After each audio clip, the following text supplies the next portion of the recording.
Ken for Westfield Community Programming. Each and every election cycle for the past decade, we have invited in everyone running for City Council, both ward and at large, incumbent and challenging. And this year is no different. An email went out to every single candidate inviting them to come in for the interview that we do. Each interview is 10 questions, and it's the same question to each and every candidate. Most of the questions are an amalgam of what I pulled from social media as to how people feel, questions they may have, etc. This year, instead of doing everything live in the morning, we have pre-recorded in the afternoon. And all of the videos are being released at once. Also, by doing this, nobody has an idea as to what the questions are. The interviews that you see in this series are those of the City Council candidates who replied saying they would like to take part of it. Not all did. Make sure you get out and vote in November. Hi, Ken again for Westfield Community Programming.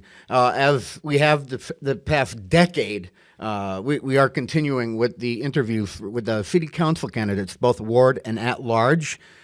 Each candidate gets the same 10 questions. And this year, we're releasing all of the interviews at once, so nobody has a heads up as to what the questions will be.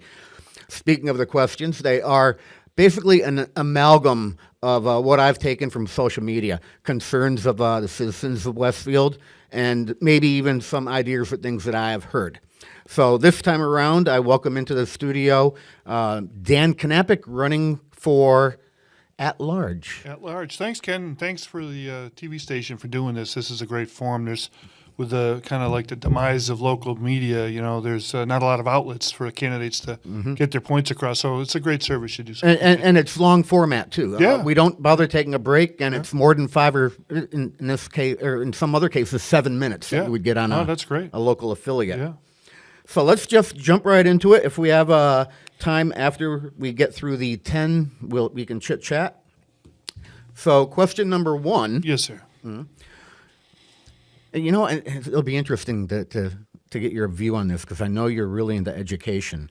What are your thoughts on building a new combined comprehensive high school? It's a great question, especially because it's likely to be in front of us in the next few years as it relates to what we're going to do. And, you know, one of the things that's interesting about not just Westfield, but in the general area that we're in, is the declining school-age populations, and it's occurring everywhere, right? So we've got a situation where we essentially have 3 high schools in town, right? So, you know, we don't often think about St. Mary's, but, you know, you're competing for an ever smaller and smaller audience of children. So I think, you know, my kids went to tech school, and it was important for us as parents that they would learn a trade, that they would learn how to make a living with their minds and with their hands. And the tech school has been wonderful. And I think one of the biggest challenges that are in front of the nation today, but also I think it's, if you think back to your own time going through the Westfield school systems, is we've taken what I'd call, like, whether it's industrial arts or home economics, we've taken that completely out of the curriculum. You know, we used to have a very robust program in the middle school, all the way into even the academic high school at the time. You know, and we don't do that anymore. So now we're in this situation where you need potentially more children getting into the trades and whatnot. And the trades are actually, you know, very profitable professions and vocations. And I think there's merit to that. I'd like to see, you know, what the data would show, but I do believe, you know, I went to the high school at a time when there was 350 to 400 kids per class, and just a few years before me, there were 500 kids per class. The school is, I think, just about 1,000 enrollment, when, you know, 30 years ago it was at 2,000. So this school, I know what one of the biggest challenges here is they have a waiting list, and there's so many kids that want to come here. So I think there's merit to the idea, and it needs to be evaluated, because no matter how you cut it, the community is going to need to spend hundreds of millions of dollars to do something on that solution. And you need to get it right, because whatever it is you decide to do, you're stuck with it for 50 years or at least, you know. So I think, you know, it would be nice to be part of the process, and I hope that the voters would send me to participate in that as, you know, as their representative. So that would be a great opportunity. Great, thank you. Yeah. Question number 2. And I have a feeling some of these questions as we go through will tie in with each other.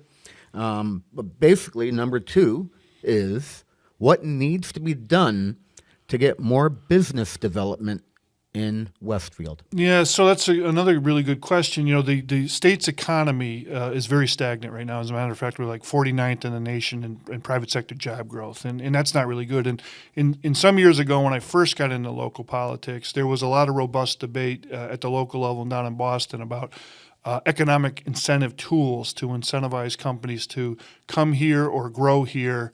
And there hasn't really been any significant growth of any amount in the Western Mass area, but it's actually we see it now looking back with statistics. It hasn't happened anywhere. We've been kind of really stagnant. So I think part of the challenge is to get a consensus that the traditional tools that the state allows, like tax incrementing finance agreements, they're probably not going to get it done anymore. There's just not the same kind of business. And I think one of the challenges is AI. What's AI going to do to the types of jobs that we might want to attract here? So the solution is not easily obtainable, but one of the things that we can do locally is to make sure that we're in contact with the businesses that we have, because you're more likely to get growth from the folks that you have here in town. So that means marshaling all the forces that we can do in city government, including the Westfield Gas and Electric, to get or have a dialogue started with these businesses before it becomes a crisis point, and understand what's in front of them. It used to be property taxes, as the mill rate was getting closer to $40 a thousand. We used to, when I was on the council the first time in the early 2000s, $30 a thousand was the barricade. We tried not to get over that, and you don't hear so much about that anymore. But certainly, if you're starting a new business, do we have locations for them to go? That's one of the big challenges. I hear from a lot of folks that would like to do restaurants. We don't have a lot of restaurant-ready locations in town. Really? No, right? So I think part of it is the spaces that we do have, understanding what it would take to outfit them, but most importantly is to dialogue with our state colleagues, Rep. Pease and Senator Vilas, and say, hey, what are these tools that the state would have available going into the future? I think a dialogue needs to occur in Boston. We're not competitive anymore like we used to be. There was always a very robust debate in Boston about maintaining the Massachusetts competitiveness, and we've gotten, I think, kind of lazy. There's a lot of PhDs in the workforce. Yeah, well, there's a lot of educated folks that go to college in the workforce, but here in Western Mass, we're just not seeing any spillover of that type of labor situation. So it's complicated, Ken, for sure. But we don't, we definitely want to make sure that we're mindful here at home that we're not doing anything to discourage business. All right, thank you. This never seems to go away on social media. Question number 3. Why are things always built but never maintained? Another great question. So it's the easy part is to build. Everybody says that, and part of the problem. And there's a good article that was released today that I read in the Mass Municipal Association has been heavily quoted in it. In the rate of inflation has outpaced cities and towns' ability to pay for themselves over the last 25 years. In fact, state aid, which is a large component of how we stay afloat, is kept pace at about a 0.6%, where inflation's been anywhere from 2 to 3 to 4, and then for a while during COVID, it was much higher than that.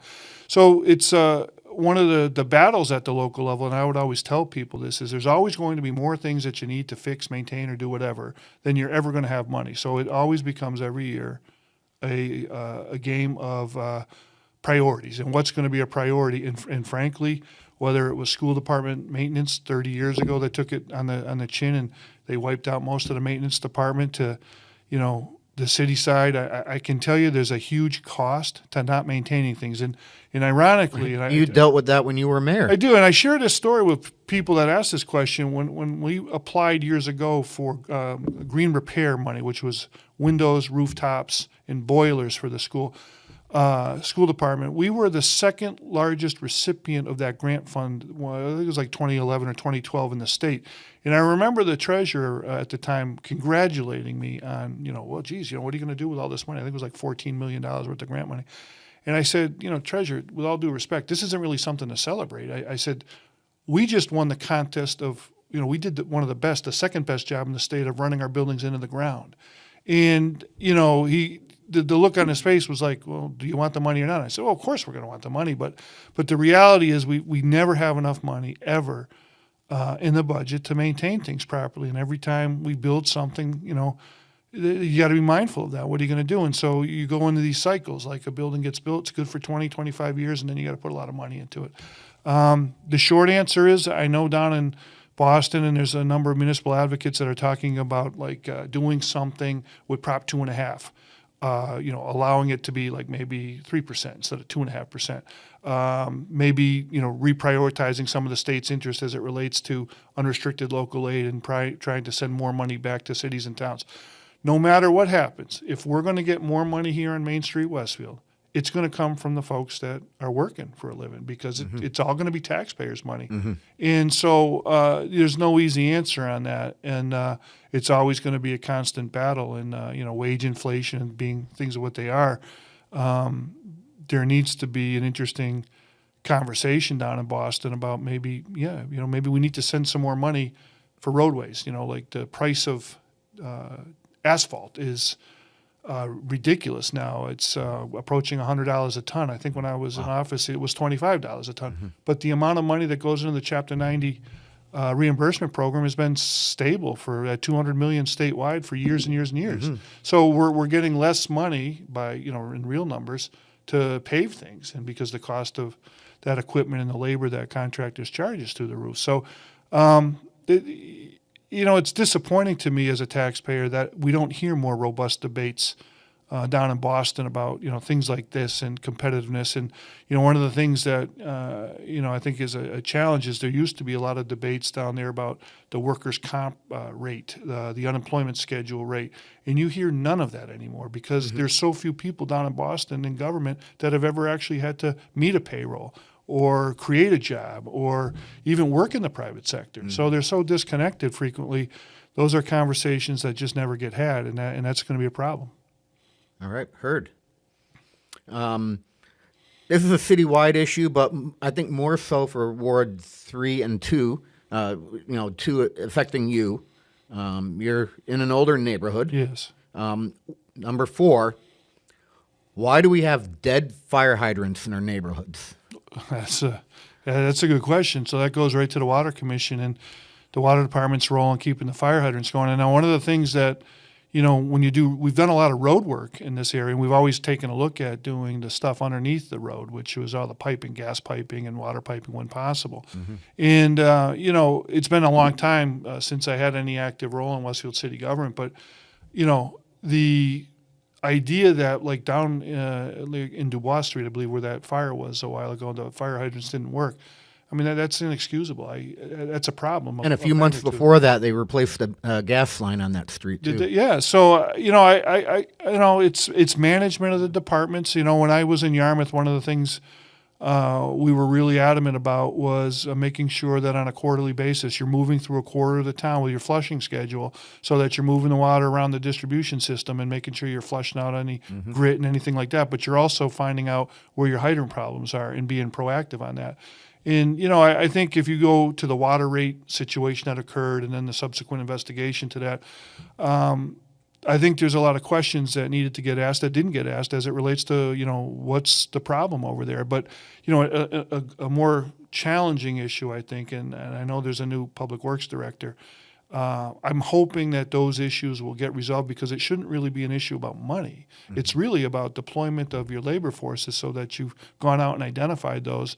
And the water department, as an enterprise fund, certainly should have enough money at its disposal to change a hydrant. So it's management. One-on-one, I think, is a big challenge there for Gotcha. sure. Yeah. Number 5 is an interesting one. Probably the weirdest, toughest one in the list. What is one code you would like to remove or amend, and why? One city code? Yes. That's a good question. I'm perplexed a little bit as it relates to, Uh-huh. downtown we are like inundated by e-bike and e-scooter riders to the point where it's getting to be dangerous. And I did see Captain Hall on the TV recently about talking about what the rules and regulations are. As somebody who once in a while would get on a bike, I don't even know what the rules are anymore as it relates to, to these new motive devices that are out there. But something I think needs to be done as it relates to, you know, making it safe, because you can, particularly in the downtown corridor, you come out of a storefront somewhere and you get wiped out by one of these things. Or in my case, it's always backing out of my driveway, and before you know it, they're on top of you. They're going so fast. Oh, yeah. So that would be interesting to see what that was. What the codes are there for on those. I know Captain Hall did a nice job trying to explain it, but it's complicated for sure. All right, good. Halfway through the questions, and we're just a little bit more halfway through our time. Let's see, I switched 6 towards the end, so we're going to go to 7, but get back to 6.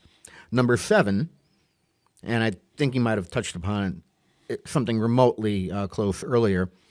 What has to be done to get leaf pickup back?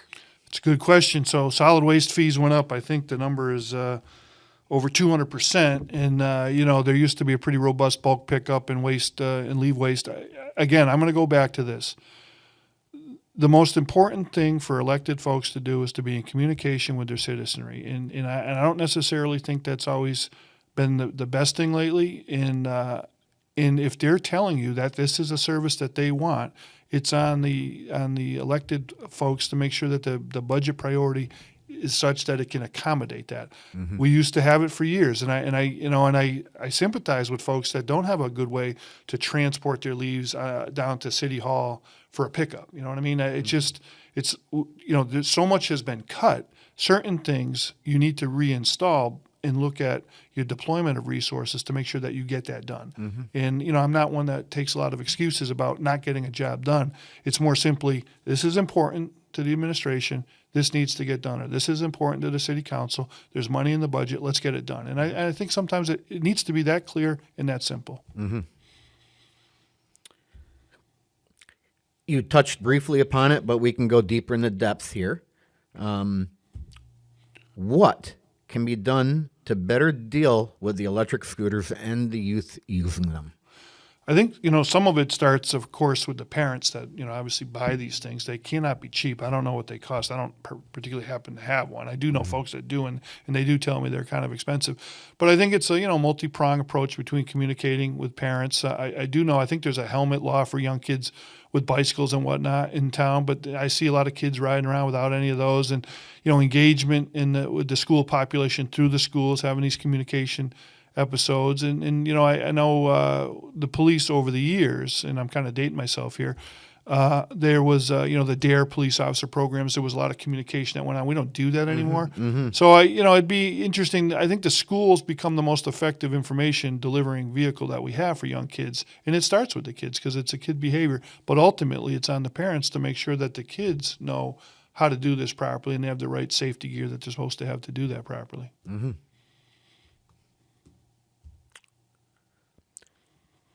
What is your largest concern regarding Westfield right now? Interestingly, Ken, that's a good question. So 24 years ago, I ran my first campaign for city council. And at that time, I had no children. Recently, I wasn't even married yet, I don't think at the time, but a new homeowner, had lived on the street for X number of years prior to that, like a decade before that. And I was always cognizant because in the area where I live now, I grew up there because my grandparents were in that neighborhood. I knew all my neighbors type of thing, and I would do door-to-door campaigning. And everything to me was all about seeing so many elderly folks in their homes, and anytime a fee was increased, a tax was increased, how are they going to accommodate that? Now I was starting, kind of early part of my career, so if the taxes went up a little bit or if a fee went up, not the end of the world. I just work a couple hours extra here or there, and you make that work. We used to have years ago really robust debates about setting the tax rate, what the impact is, and I look at the solid waste fee. That problem didn't occur overnight, so you didn't need to fix it in one budget cycle. So they went up 200% in more than 3 times the charge on the annual rate okay, well, why didn't we just phase that in over 3 years type of thing and give it a little bit easier? And then that came after the 20% increase on the cost of the water on the gallon rate, and then the base rate by 40%. And then shortly after that was, we're going to go back to the levy and we're going to go grab 6% or something like that of the tax rate. Mm-hmm. This didn't happen overnight. One of the things I spent a lot of time in government on was projecting. Where are we going to be with projections? And, I always was mindful that you have to be balancing what you need to get done with how much money you can take from the taxpayers versus how much money's in the bank. And as a for instance, in the various city bank accounts, they're sitting on about $30 million in a variety of different accounts. Mm-hmm. That's 3 times more than I had at my highest points that I was there. Mm-hmm. So there's a lot of debate you can have about using, say, for instance, free cash, which I think is about $16 million in the bank, to balance certain things or pay one-off things, or certainly that increase in the solid waste fee could have been dealt with by that. I think my way of addressing the biggest concern, which is affordability, and now that my kids have grown up and they're almost out of the school system altogether, and I'm now at the end of my career, is that's even more on my mind. I'm in the same location. A lot of the folks have aged out, but we have to have a better discussion. When I see $30 million in the bank that the city's accumulated, that's the taxpayers' money. And we ought to have a better discussion about how to send that money back to them, because it represents an overtaxation or over fee, and your cost of government didn't match what it was that you raised. And that's a problem for me personally. I just don't agree with stashing a ton of money away, and while at the same time expecting 40% of your population to just take it on the chin and figure it out, because that's not a good strategy. Because one of the big problems demographically here in Westfield and in Western Mass in general is the number of folks aging out is growing really large rather quickly. Big percentage over 65, another big chunk coming from 55, because that represents the tail end of the baby boomers and a big front end of the Gen Xers. And yet they don't have any way to recover that money or go out and make more money to pay that, but we expect them to. And I think that's a problem as a politician. All right. 2 left to go and about 6-7 minutes. What is your priority over the next 2 years? Well, it's affordability is number one. I live in one of the oldest neighborhoods in the city. I've always been mindful of the burden that the government puts on these folks, myself now included. And, so first and foremost is getting a better understanding of projecting what the amount of money that's needed to run the city, balance that with the amount of money that's in the treasury for various accounts, and come up with a strategy and a pathway to make sure that whatever it is that it ends up being for an assessment for the budget, it's, you're always going to have taxes go up to some degree, even though I think when I was in office, we went maybe to 2.5, maybe once, and then all the rest of the times it was 0 or just a fraction above 0. But I think it's part of going back to having that conversation, because that money sitting in the bank also is earning interest, and yet we have a larger population that's getting older, has a harder time trying to figure that out. So that, coupled with economic development opportunities in the school situation, the high school challenge that's in front of us, those are the 3 largest things: is how to balance. We still have a lot of land above the aquifer. That's always going to be a challenge. How to balance that. Traffic, of course, on the north side, the schools, and affordability of living in Westfield is certainly something that should be on everybody's mind. All right. We made it to number 10. All right. That's good. What makes you qualified? That's a good question, Ken. First of all, I don't see that there was any prerequisites to run for this job, right? So you have to live in Westfield, right? Okay. So you have to breathe. You have to breathe. You have to be living. But I think to that point, I've been out since I left in 2016, and I went off and did a number of different jobs after that. And I've got a combined 20 years of governmental executive experience associated with that, and then 20 years or so of private sector executive experience.